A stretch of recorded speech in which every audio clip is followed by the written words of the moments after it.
नमस्कार दोस्तों, आज है 1 अक्टूबर और 1 अक्टूबर के जितने भी करंट अफेयर होंगे वो सारा कुछ हम यहाँ डिस्कस करेंगे। आगे बढ़ने से पहले मैं आपसे एक रिक्वेस्ट करना चाहती हूँ कि अगर ये वीडियो आपको पसंद आता है तो प्लीज़ यार इसे लाइक कीजिए, शेयर कीजिए और चैनल को सब्सक्राइब कीजिए। तो चलिए शुरू करते हैं हमारा आज का करंट अफेयर। और पहला करंट अफेयर है इसमें, हाल ही में विश्व हृदय दिवस कब मनाया गया है? सही आंसर इसका 29 सितंबर को। हृदय रोगों के प्रति लोगों को जागरूक करने के लिए हर साल 29 सितंबर को विश्व हृदय दिवस मनाया जाता है। हृदय रोग दुनिया भर में मृत्यु दर का एक प्रमुख कारण है और यह दिन हृदय स्वास्थ्य के महत्वपूर्ण अनुस्मारक के रूप में कार्य करता है।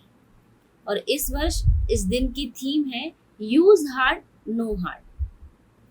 नेक्स्ट है, हाल ही में अंतर्राष्ट्रीय अनुवाद दिवस कब मनाया गया?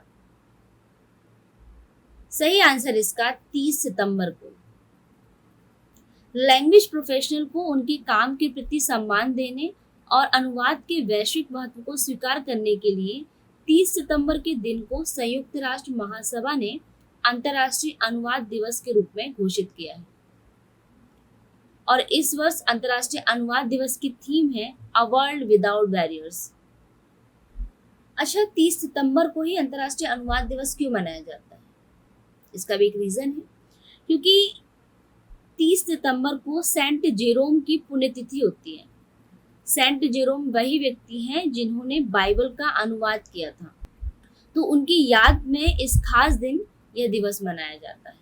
नेक्स्ट है, हाल ही में कौन सा देश 2024 में अपनी रक्षा खर्च को 70% तक बढ़ाएगा? सही आंसर इसका रूस।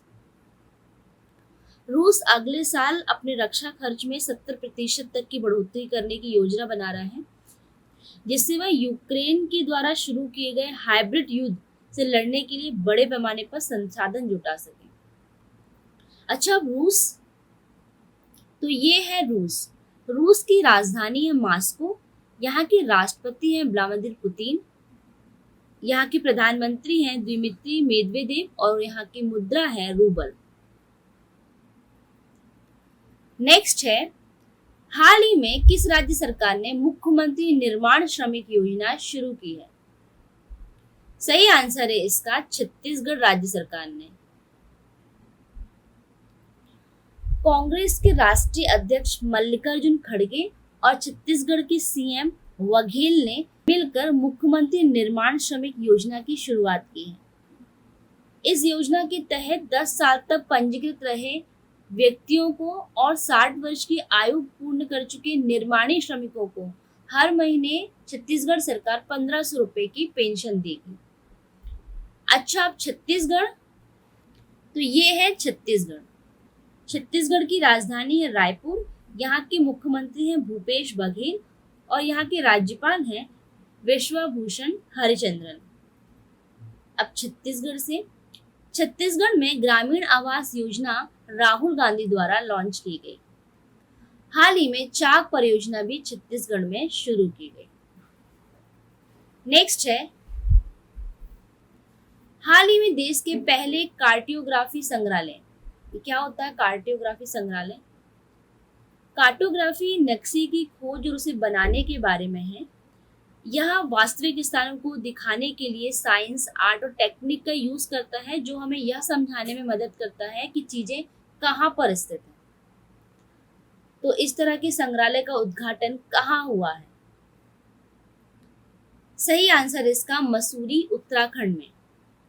उत्तराखंड के पर्यटन और सांस्कृतिक मंत्री सतपाल महाराज ने विश्व पर्यटन दिवस के अवसर पर उत्तराखंड के मसूरी के सुरम्य शहर में जॉर्ज एवरेस्ट, क्या नाम है, जॉर्ज एवरेस्ट कार्टोग्राफी संग्रहालय का उद्घाटन किया। अच्छा, उत्तराखंड से, हाल ही में उत्तराखंड सरकार ने रोपवे के लिए पुमा ग्रुप के साथ 2000 करोड़ रुपए का समझौता किया है। नेक्स्ट, हाल ही में माइकल गैम्बन का निधन हुआ, वे कौन थे? सही आंसर इसका अभिनेता। हॉलीवुड फिल्म हैरी पॉटर तो आपने देखी होगी, तो फिल्म हैरी पॉटर में एल्बस डबलडोर की भूमिका निभाने वाले एक्टर माइकल गैम्बन का 82 वर्ष की उम्र में अभी निधन हो गया। नेक्स्ट है, हाल ही में किस देश ने अपनी पहली घरेलू निर्मित पनडुब्बी हाइकुन का अनावरण किया? सही आंसर इसका ताइवान ने। ये टाइपिंग मिस्टेक है।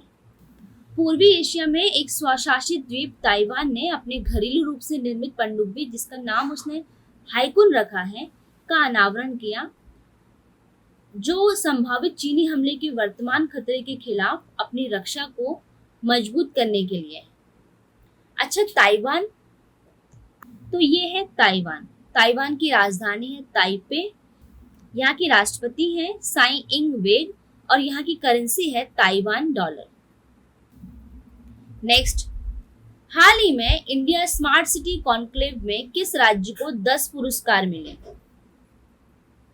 सही आंसर इसका उत्तर प्रदेश। राष्ट्रपति द्रौपदी मुर्मू ने इंदौर में आयोजित स्मार्ट सिटी कॉन्क्लेव 2023 में उत्तर प्रदेश को विभिन्न श्रेणियों में 10 पुरस्कार प्रदान किए और इसमें मध्य प्रदेश को देश का सर्वश्रेष्ठ पुरस्कार मिला।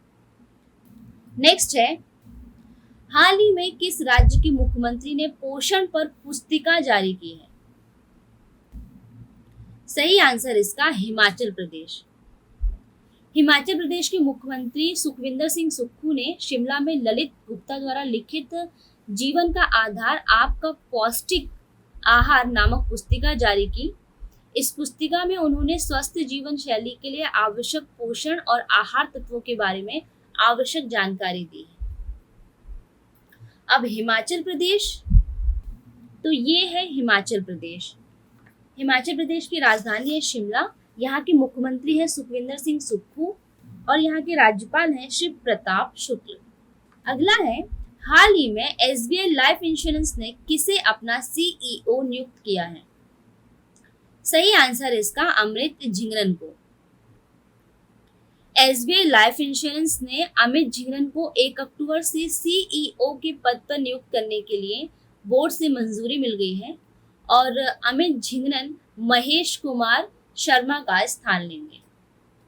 ये हैं अमित झिंगरन। नेक्स्ट है, हाल ही में भारत की सबसे मूल्यवान कंपनी कौन सी बनी? एचडीएफसी, इन्फोसिस, टीसीएस या एयरटेल? सही आंसर इसका टीसीएस। टाटा समूह की कंपनी टाटा कंसल्टेंसी सर्विसेज यानी टीसीएस भारत की मोस्ट वैल्यूएबल ब्रांड कंपनी बन गई है। $43 मिलियन के ब्रांड वैल्यू के साथ लगातार दूसरे वर्ष यह भारत की सबसे मूल्यवान कंपनी के ब्रांड के रूप में टॉप पर है। अच्छा, पहले नंबर पर टीसीएस है, तो दूसरे नंबर पे कौन है? दूसरे नंबर पर है एचडीएफसी, तीसरे नंबर पर है इन्फोसिस, चौथे नंबर पर एयरटेल और 5वें नंबर पर है एसबीआई। अगला है, सरकार ने निर्यातकों के लिए रोड टैप मतलब remission of duties and taxes scheme on exported products अर्थात उत्पाद योजना पर शुल्क और करों की छूट योजना को कब तक के लिए बढ़ा दिया है? सही आंसर इसका 30 जून 2024 तक। यह जो योजना है रोड टैप योजना, यह सितंबर 2021 से लागू है, जिसे अब सरकार ने 30 जून 2024 तक के लिए बढ़ा दिया है। सरकार के इस फैसले से निर्यात को बढ़ावा मिलेगा, रोजगार सृजित होंगे, जो भारत को वैश्विक विनिर्माण केंद्र बनाने में मदद करेगा। नेक्स्ट है, किसके द्वारा GST Sahay invoice financing loans platform launch किया जाएगा? सही आंसर इसका सिडबी के द्वारा। सूक्ष्म, लघु और मध्यम उद्यमों की आर्थिक और वित्तीय स्थिरता को बढ़ाने के उद्देश्य से भारतीय लघु विकास बैंक सिडबी एक invoice financing loans platform GST Sahay launch करने जा रहा है। नेक्स्ट है, आरबीआई ने मुंबई स्थित किस बैंक का लाइसेंस रद्द कर दिया है? सही आंसर इसका कपोल कोऑपरेटिव बैंक का। क्यों कर दिया आरबीआई ने इस बैंक का लाइसेंस रद्द? क्योंकि इस बैंक के पास बैंक को चलाने के लिए पर्याप्त पूंजी और कमाई की संभावना नहीं थी, इसलिए आरबीआई ने इस बैंक के लाइसेंस को ही रद्द कर दिया। अगला है, हाल ही में कौन सी राज्य सरकार दूसरी राष्ट्रीय ताइक्वांडो चैंपियनशिप की मेजबानी करेगा? सही आंसर इसका उत्तर प्रदेश। खेलो इंडिया और मोटो जीपी भारत जैसी प्रतियोगिताओं के आयोजन के बाद अब उत्तर प्रदेश दूसरे नेशनल ताइक्वांडो चैंपियनशिप का आयोजन करने जा रही है। अब उत्तर प्रदेश, तो ये है उत्तर प्रदेश। उत्तर प्रदेश की राजधानी है लखनऊ। यहाँ के मुख्यमंत्री हैं योगी आदित्यनाथ और यहाँ की राज्यपाल हैं आनंदीबेन पटेल। अच्छा, उत्तर प्रदेश सरकार ने नंद बाबा दूध मिशन को लागू करने के लिए समिति बनाई। उत्तर प्रदेश के लखनऊ में पहली बार ट्रांसजेंडर प्राइड वॉक आयोजित की गई। उत्तर प्रदेश के वाराणसी में दिव्य कला मेला का आयोजन किया गया। उत्तर प्रदेश के पहले इंटरनेशनल थ्रेड शो का उद्घाटन द्रौपदी मुर्मू ने किया। उत्तर प्रदेश सरकार संवर्धन के लिए संस्कृत प्रतिभा खोज प्रतियोगिता का आयोजन कर रही है। केंद्र सरकार ने उत्तर प्रदेश के 3 जिले लखनऊ, आगरा, वाराणसी में यूनिटी मॉल बनाने की मंजूरी प्रदान की। और स्वच्छ भारत मिशन ग्रामीण के तहत Uttar Pradesh 100% ODF plus coverage हासिल करने वाला राज्य बन गया है। ये था उत्तर प्रदेश। और इसी के साथ आज का सेशन यही खत्म होता है। अब जो मैंने कल आपसे सवाल पूछा था, आइए उसे देख लेते हैं। कल मैंने आपसे पूछा था, हाल ही में 5वें कॉफी सम्मेलन का आयोजन कहाँ शुरू हुआ? सही आंसर इसका बेंगलुरु, कर्नाटक में। वैश्विक मंच पर भारत की कॉफी को प्रदर्शित करने और बढ़ावा देने के लिए बेंगलुरु 5वें विश्व कॉफी सम्मेलन 2023 की मेजबानी करेगा और पहली बार यह आयोजन एशिया में हो रहा है। इस सम्मेलन का उद्देश्य कॉफी उत्पादन की श्रृंखला में महत्वपूर्ण भूमिका निभाने वाले कॉफी किसानों को लाभ पहुंचाने के साथ साथ उनके लिए नवीन अवसरों और बाजारों के लिए मार्ग बनाना है। तो ये था कल का प्रश्न। अब आज का प्रश्न। आज का प्रश्न है, हाल ही में जारी एजिंग रिपोर्ट 2023 के अनुसार वर्ष 2050 तक भारत की कितने प्रतिशत आबादी बुजुर्ग हो जाएगी? इसके ऑप्शन है 14.8%, 20.8% या 15.2% या फिर इनमें से कोई नहीं। इस सवाल का जवाब आप मुझे कमेंट सेक्शन में कमेंट करके बताएंगे। तो दोस्तों, आज का सेशन यही खत्म होता है। अगर ये आपको पसंद आए तो प्लीज़ इसे लाइक कीजिए, शेयर कीजिए, चैनल को सब्सक्राइब कीजिए। Thank you for watching. Bye bye.